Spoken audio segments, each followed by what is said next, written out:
फाल्गुन माह की कृष्ण पक्ष की चतुर्थी तिथि को महाशिवरात्रि उत्सव के साथ मनाई जाती है। इस बार यह पर्व 8 मार्च यानी कि शुक्रवार को मनाया जाएगा। धार्मिक मान्यता है कि इस तिथि पर देवों के देव महादेव और मां पार्वती का विवाह हुआ था। इसीलिए चतुर्दशी को भगवान शिव और माता पार्वती की पूजा और व्रत करने का विधान है। भगवान शिव मात्र पौराणिक देवता ही नहीं अपितु वे पंच देवों में प्रधान अनादि सिद्ध परमेश्वर हैं और निगमागम आदि सभी शास्त्रों में महिमा मंडित महादेव हैं। वेदों में इस परम तत्व को अव्यक्त अजन्मा सबका तारण पालक और संहारक कहकर उनका गुणगान किया गया है।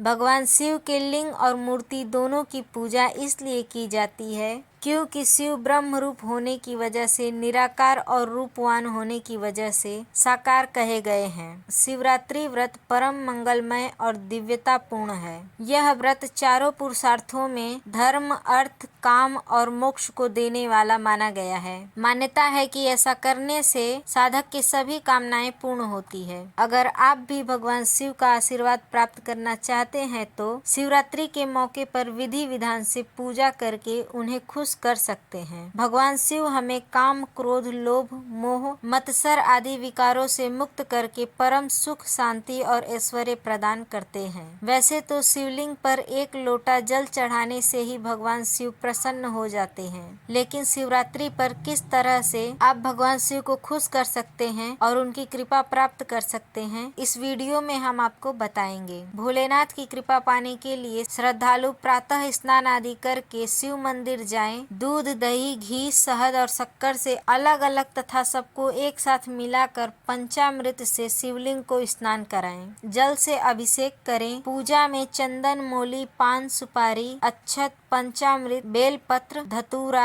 फल फूल, नारियल इत्यादि शिव जी को अर्पित करें। भगवान शिव को अत्यंत प्रिय बेल को धोकर चिकने भाग की ओर चंदन लगाकर चढ़ाएं। हो सके तो रात्रि के चारों प्रहर में भगवान शंकर की पूजा अर्चना करनी चाहिए। अभिषेक के जल में पहले प्रहर में दूध, दूसरे प्रहर में दही, तीसरे प्रहर में घी और चौथे में शहद मिलाकर करना चाहिए। दिन में केवल फलाहार करें, रात्रि में उपवास करें। हालांकि रोगी, अशक्त और वृद्ध जन रात्रि में भी फलाहार कर सकते हैं। इस दिन शिव की पूजा करने से जीव को अभीष्ट फल की प्राप्ति अवश्य होती है। पूजा में शिव पंचाक्षर मंत्र यानी ओम नमः शिवाय का जाप करें। अब हम आपको बताएंगे कि महाशिवरात्रि पर शिवलिंग पूजन का क्या महत्व है। शिव पुराण के अनुसार शिव जी के निराकार स्वरूप का प्रतीक लिंग इसी पावन तिथि की महाशिवरात्रि में प्रकट होकर सर्वप्रथम ब्रह्मा और विष्णु के द्वारा पूजित हुआ था। मान्यता के अनुसार जो भक्त शिवरात्रि को दिन रात निराहार और जितेंद्रिय होकर अपनी पूर्ण शक्ति और सामर्थ्य द्वारा निश्चल भाव से शिव जी की पूजा करता है, वह पर्यंत शिव पूजन करने का पूर्ण फल तत्काल प्राप्त कर लेता है। जैसे पूर्ण चंद्रमा का उदय समुद्र की विधि का अवसर है, उसी तरह यह महाशिवरात्रि तिथि धर्म की वृद्धि का समय है। मान्यता है कि महाशिवरात्रि मनुष्य के लिए शिव जी की कृपा प्राप्त करने का पवित्र दिन है। इस दिन जो मनुष्य परम सिद्धिदायक भगवान भोलेनाथ की उपासना करता है, वह परम भाग्यशाली होता है। हर हर महादेव।